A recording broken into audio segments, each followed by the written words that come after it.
O reinado do príncipe. O grau de cultura de um mundo é medido pela herança social dos seres nativos e a rapidez de sua expansão cultural é integralmente determinada pela capacidade dos seus habitantes de compreenderem as ideias novas e avançadas. A escravidão, a tradição, produz estabilidade e cooperação, pela ligação sentimental que faz do passado ao presente. Entretanto, ao mesmo tempo, reprime a iniciativa e escraviza os poderes criativos da personalidade. Todo mundo estava imobilizado pela rigidez do apego aos costumes tradicionais, quando os 100 de Caligastia chegaram e começaram a proclamação do novo ensinamento da iniciativa individual em meio aos grupos sociais daquela época. Contudo, essa regra benéfica foi interrompida de um modo tão rápido que as raças nunca se liberaram inteiramente da escravidão aos costumes, e os modismos continuam ainda dominando Urântia de um modo indevido.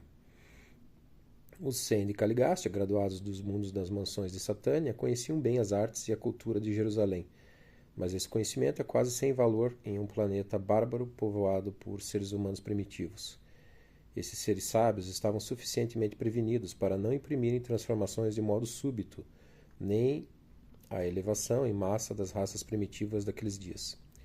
Eles compreendiam bem a evolução lenta das espécies humanas e se abstiveram sabiamente de qualquer tentativa radical de modificar o modo de vida humano na Terra.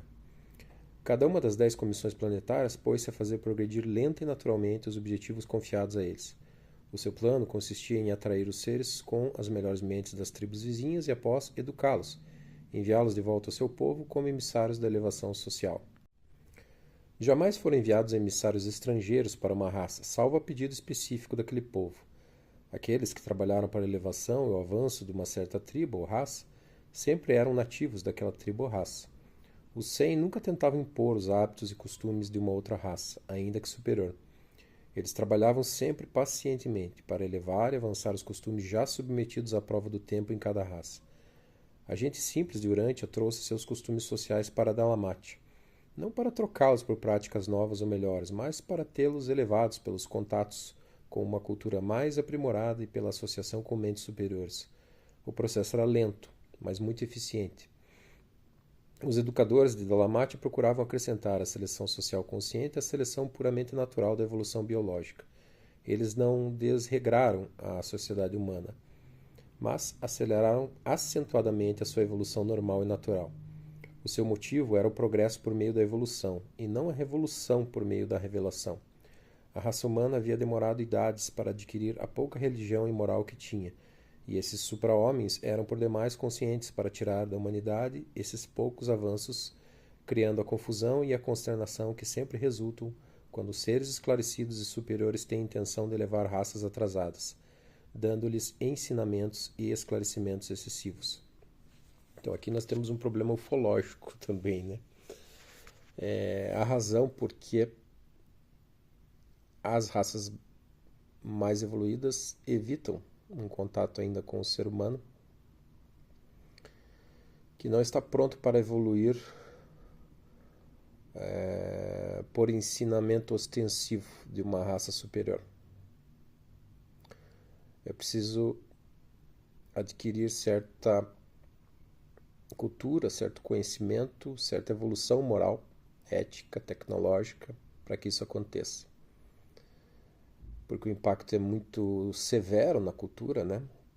Então, para que esse intercâmbio aconteça, é preciso atingir determinado nível. E isso é conhecido, bem conhecido por todas as civilizações que já têm a capacidade de viajar entre galáxias e já mantêm um intercâmbio com outras civilizações, né? São sociedades muito avançadas. Então, nós ainda permanecemos na condição de tutelados, inábeis para lidar com um intercâmbio ostensivo, embora haja intercâmbio com governos, né, fragmentos secretos de governo, nem sempre atendendo a interesses globais, mas na medida do possível, né? Então, eles tinham, no início da civilização humana, eles tinham esse cuidado, né, de permitir uma evolução paulatina do homem, para que fosse consistente, né?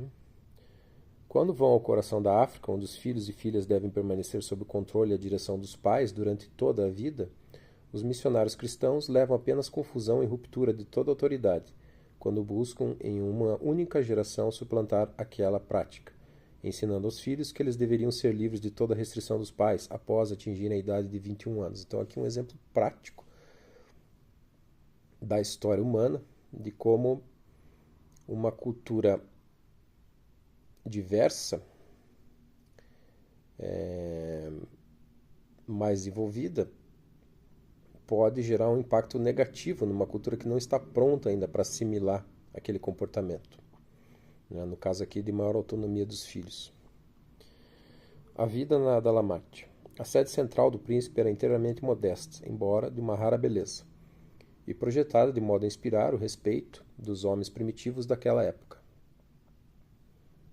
Os edifícios não eram especialmente grandes, pois o motivo desses educadores importados era encorajar o desenvolvimento ulterior da agricultura por meio da introdução da criação de animais.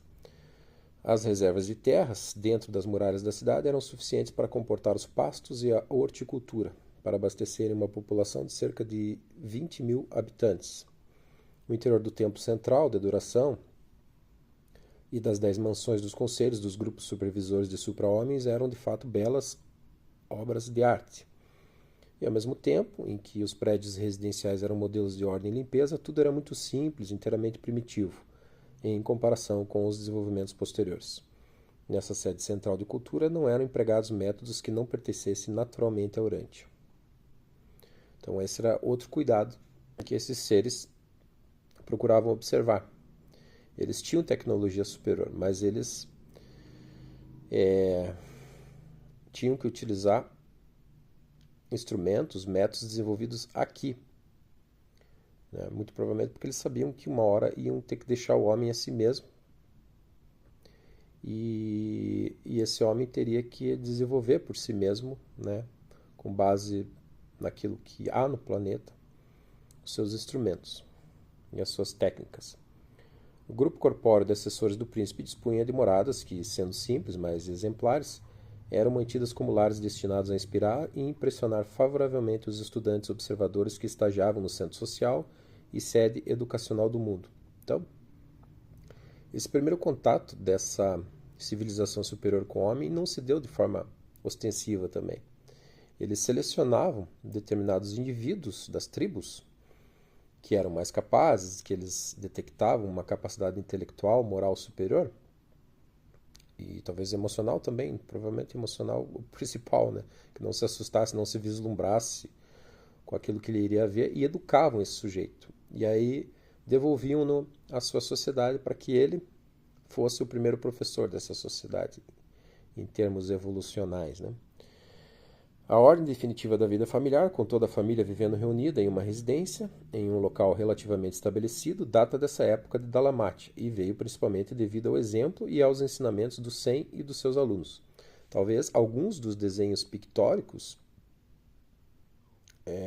talvez não, com certeza, alguns, não estou dizendo todos, sejam fruto de observação desse indivíduo educado pela civilização superior, que levou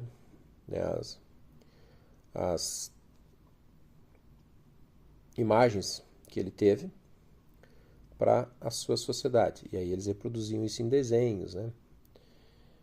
O lar, como uma unidade social, nunca se tornou um sucesso antes que os supra-homens e as supra-mulheres de Dalamate houvessem levado a humanidade a amar e planejar para os seus netos e para os filhos de seus netos. O homem selvagem ama os seus filhos, mas o homem civilizado ama também seus netos. Olha que frase importante. O homem civilizado, ele está preocupado com a humanidade. Ele sai do tempo, ele entende o futuro, o passado, o presente como uma coisa integrada e ele se esforça por políticas institucionais, impessoais, porque as pessoas morrem. Então elas não podem depender de pessoas, elas têm que depender de determinados indivíduos, eu quero dizer. Elas têm que superar a morte das pessoas e ser uma política que atenda ao ser humano, com base naquilo que é comum a todos. O Estado é uma noção disso, Estado e governo, essa noção jurídico-política, ainda no Brasil, principalmente, democracias ainda muito deficitárias no seu desenvolvimento, elas carecem de políticas estatais. né? A população fica depositando todas as suas fichas em governantes, né? No culto à personalidade de governantes. E isso é errado. Por melhor que seja o sujeito, por mais honesto que seja, e ele mesmo tem que entender isso, ele será um bom governante na medida de sua doação, né? É raro na política brasileira, mas houve. Houve um sujeito, e eu não vou citar o nome, justamente para não criar esse culto à personalidade, mas teve um presidente, as pessoas devem saber quem é. Teve um presidente no Brasil, e eu me refiro apenas a um, que morreu com um terreninho e um Fusca velho. Se doou, né? E o plano econômico dele foi a única coisa que realmente funcionou no país, né? Que até hoje nós colhemos os frutos dessa política econômica. Os assessores do príncipe viviam juntos, como pais e mães. É verdade que eles não tinham filhos próprios, mas os 50 lares modelos de Dalmácia nunca abrigaram menos do que 500 crianças adotadas, selecionadas junto às famílias superiores das raças andônicas e sangiques. Muitas dessas crianças eram órfãs e eram favorecidas pela disciplina e o aperfeiçoamento desses superpais, e então, após 3 anos nas escolas do príncipe, onde entravam dos 13 aos 15 anos, tornavam-se capazes para o casamento e prontos para receber as incumbências como emissários do príncipe, junto às tribos necessitadas das respectivas raças. Então eram bastante jovens esses seres dotados que estavam capacitados a levar a cultura superior para os seus povos, né? Fado patrocinou o plano de educação de Dalmácia, executado como uma escola industrial, na qual os alunos aprendiam fazendo e por intermédio da qual se formavam realizando as tarefas diárias necessárias. Esse plano de educação não ignorava o pensar e o sentir para o desenvolvimento do caráter, mas colocava o aperfeiçoamento manual em primeiro lugar. Então era não estritamente, mas principalmente técnico. Era necessário aprimorar as construções antes de qualquer coisa, né? A instrução era individual e coletiva. Os alunos recebiam ensinamentos tanto dos homens quanto das mulheres, e também de uns e outros, atuando em conjunto. A metade da instrução desse grupo era separada por sexo, a outra metade era de educação mista. Os estudantes ganhavam destreza manual individualmente e, em grupos ou classes, socializavam-se. Eram educados para confraternizar com grupos mais jovens, grupos de adultos e de mais velhos, bem como para fazer trabalhos em equipe com os da mesma idade. Também estavam familiarizados com associações, tais como os grupos familiares e equipes para jogos e classes escolares. Então era um sistema educacional muito avançado, né, para a época. Entre os últimos estudantes educados na Mesopotâmia para trabalhar com as suas raças respectivas estavam os andonitas, dos planaltos da Índia Ocidental, junto com os representantes dos homens vermelhos e dos homens azuis, e posteriormente um pequeno número dos da raça amarela foi também recebido. Hapi presenteou as raças primitivas com uma lei moral.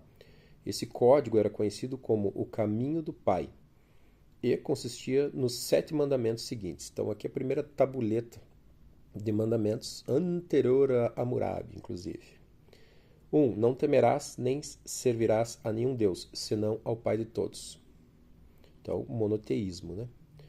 2. Não desobedecerás ao filho do Pai, o governante do mundo, nem faltarás com o respeito aos seus assessores supra-humanos. Então, 2. A subordinação, né? 3. Não mentirás quando fores chamado perante os juízes do povo.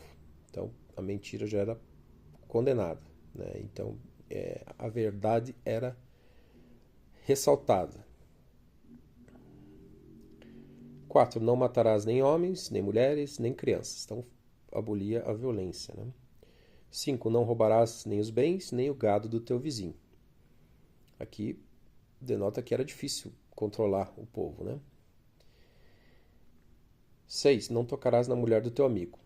Então, o adultério também já era condenado com vias visando a construção da família, né? E a estabilidade familiar. 7. Não faltarás com respeito aos teus pais, nem aos mais velhos da tribo. Então, a hierarquia de idade e experiência. Essa foi a lei de Dalmácia, por quase 300 mil anos. Muitas dessas pedras sobre as quais essa lei estava gravada, agora repousam sob as águas em locais distantes das margens da Mesopotâmia e Pérsia. Tornou-se costume ter um desses mandamentos mentalizados a cada dia da semana, usando-o para saudações e ação de graças nas horas das refeições. A medida de tempo daqueles dias era o mês lunar, sendo esse período considerado como tendo 28 dias. Essa foi, com exceção do dia e da noite, a única medida de tempo que esses povos primitivos conheceram. A semana de 7 dias foi introduzida pelos educadores de Dalamátia e surgiu do fato de que 7 era um quarto de 28. O significado do número 7 no super-universo, sem dúvida, ofereceu-lhes a oportunidade de inserir um motivo espiritual no modo comum de considerar o tempo. Contudo, o período de uma semana não tem uma origem na natureza. O campo em volta da cidade era bem colonizado, em um raio de 160 quilômetros. Na periferia imediata da cidade, centenas de alunos graduados das escolas do príncipe empenhavam-se na criação de animais e, por outro lado, aplicavam as instruções que haviam recebido dos seus antecessores e numerosos ajudantes humanos. Uns poucos cuidavam da agricultura e horticultura. Então, eles já exerciam dentro da cidade do governante a prática daquilo que eles aprendiam em teoria, antes de voltar para suas sociedades, né? A humanidade não se dedicou à árdua tarefa da agricultura como um castigo de um suposto pecado. Comerás dos frutos dos campos criados com o suor da tua fronte. Não foi uma sentença de punição pronunciada por causa de participação do homem nas loucuras da rebelião de Lúcifer, sob a liderança do traiçoeiro Caligaste. O cultivo do solo é inerente ao estabelecimento de uma civilização avançada nos mundos evolucionários. E essa injunção foi o centro de toda a educação do príncipe planetário e do seu corpo de assessores, durante os 300 mil anos que se interpuseram entre a sua chegada em Urante e os dias trágicos em que Caligastia tomou o partido do rebelde Lúcifer. O trabalho com o solo não é uma maldição, é antes a mais alta bênção para todos aqueles a quem é permitido assim desfrutar da mais humana de todas as atividades do homem. Então aqui um paradigma muito importante, que desmancha a interpretação bíblica dessa passagem, né? Não faz sentido algum que a agricultura seja vista como punição. É óbvio que, se comparado o trabalho físico com o espiritual, sumamente intelectual, de sociedades mais sutis do que as que estão na matéria, faz sentido, mas só nessa perspectiva. E essa não é a perspectiva católica, religiosa, né, que sequer acredita na vida após a morte desta forma como os espíritas. Então, que fique clara essa sentença, né? Todas as resenhas que fizemos aqui de pessoas que conheceram outras civilizações citam a agricultura como uma das tarefas mais respeitadas nesses planetas, né? É a agricultura que propicia a alimentação do povo, né? Isso não poderia ser, nada poderia ser mais sagrado do que isso, com a bênção divina. No alvorecer da rebelião, a Dalamátia tinha uma população residente de quase 6 mil habitantes. Esse número inclui os estudantes regulares, mas não abrange os visitantes e observadores, cujo número chegava sempre a mais de 1000. Vós só podeis ter, contudo, pouca ou nenhuma ideia do progresso maravilhoso daqueles tempos distantes. Praticamente todos os benefícios maravilhosos ganhos pela humanidade naqueles dias ficaram no esquecimento depois da horrível confusão e escuridão espiritual abjeta que se seguiu à sedição e ao erro catastrófico de Caligaste. Então agora vamos começar a ver como aconteceu a rebelião luciferina, a partir da perspectiva aqui de Urante, né? Os infortúnios de Caligaste. Ao recordar-nos da longa carreira de Caligaste, encontramos apenas uma característica que se destaca na sua conduta que poderia ser digna de atenção. Era ultra-individualista. Então era um pouco egocêntrico, comparado com outros príncipes planetários.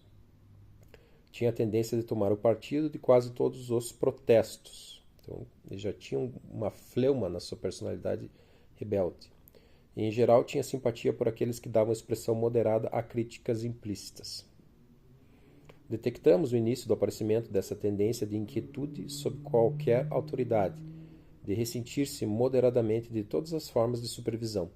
Embora ligeiramente ofendido sob o aconselhamento dos mais experientes e apesar de ficar impaciente de algum modo sob a autoridade superior, no entanto, quando teve de ser feito um teste, ele sempre demonstrou lealdade aos governantes do universo e obediência aos mandamentos dos pais da constelação. Nenhuma falta real foi jamais encontrada nele, até a época da sua vergonhosa traição em Urântia. Deveria ficar destacado que tanto Lúcifer quanto Caligaste haviam sido pacientemente instruídos e prevenidos afetuosamente sobre todas as suas tendências para as críticas e sobre o desenvolvimento sutil do orgulho do ego, e, consequentemente, sobre o sentimento exagerado de autoimportância. Orgulho, né? Todavia, todos esses esforços para ajudá-los foram interpretados por eles como críticas sem fundamento e como interferências injustificadas nas suas liberdades pessoais. Ambos, Caligaste e Lúcifer, julgavam que os seus conselhos amigáveis estavam animados pelos mesmos motivos repreensíveis que começavam a dominar os seus próprios pensamentos distorcidos e os seus planos desviados. Eles julgaram os seus conselheiros altruístas segundo os seus próprios conceitos, cada vez mais egoístas. Desde a chegada do príncipe Caligaste, a civilização planetária progrediu de um modo bastante normal, por quase 300 mil anos, independentemente de ser uma esfera de modificação de vida e, portanto, sujeita a numerosas irregularidades e episódios inusitados de inconstância evolucionária. Urântia progrediu muito satisfatoriamente durante a sua carreira planetária, até os tempos da rebelião de Lúcifer e da concomitante traição de Caligaste. Toda a história subsequente foi definitivamente modificada por esse erro catastrófico, bem como pela posterior falta de Adão e Eva ao descumprirem a sua missão planetária. O príncipe de Urântia ingressou nas trevas na época da rebelião de Lúcifer, precipitando assim uma longa confusão no planeta, e ficou subsequentemente privado da autoridade de soberano pela ação coordenada dos governantes da constelação e de outras autoridades do universo. Ele participou das vicissitudes inevitáveis da isolada Urântia até o tempo da permanência de Adão no planeta, e contribuiu, em parte, para o fracasso do plano de elevar as raças mortais por meio da infusão do sangue vital da nova raça, a Violeta, composta de descendentes diretos de Adão e Eva. O poder que o príncipe caído tinha de perturbar os assuntos humanos foi enormemente restringido pela encarnação mortal de Maquiventa Melquisedeque, nos dias de Abraão. E, subsequentemente, durante a vida de Micael na carne, esse príncipe traidor foi finalmente despojado de toda a sua autoridade em Urântia. A doutrina de um diabo pessoal em Urântia, se bem que tem algum fundamento por causa da presença planetária do traidor e iníquo Caligaste, é, contudo, totalmente fictícia, quando apregoa que um tal diabo poderia influenciar a mente normal humana contra a sua escolha livre e natural. Mesmo antes da auto-outorga de Micael em Urântia, nem Caligaste nem Daligaste jamais foram capazes de oprimir os mortais, nem de coagir nenhum indivíduo normal a fazer qualquer coisa contra a sua vontade humana. O livre-arbítrio do homem é supremo nos assuntos morais. Até mesmo o ajustador do pensamento residente recusa-se a compelir o homem a adotar sequer um único pensamento ou cometer um único ato contra a própria escolha da vontade do ser humano. Isso porque o livre-arbítrio, na encarnação material, ele é maior, de certa forma, do que com o espírito no nível humano desencarnado. É por isso que a gente vem para cá e os espíritos dizem que a gente evolui mais rápido encarnando num planeta como a Terra do que lá estudando. Aqui você tem a diferença entre o pensar, falar e agir. Isso é reduzido nos planos mais sutis, né? No plano espiritual, você pensa, aquilo acontece. Então, esse autocontrole, esse controle que a gente consegue exercer aqui, é muito almejado pelos espíritos. Os espíritos querem desenvolver esse autocontrole de pensamento nos níveis mais inferiores, né, que nós todos estamos. É por isso que o planeta Terra é interessante para reencarnar e por isso que tantos concorrem para reencarnar aqui. Enquanto a gente reclama de estar na vida aqui, eles querem vir para cá. Por esse aspecto, né, é um catalisador de tempo. A gente evolui mais rápido. A gente dá saltos evolutivos encarnando no planeta Terra. Tá? E esse rebelde do reino, agora despojado de todo o poder, de ser nocivo aos seus anteriores súditos, aguarda o julgamento final. a ser feito pelos anciões dos dias de Uversa, julgamento de todos aqueles que participaram da rebelião de Lúcifer.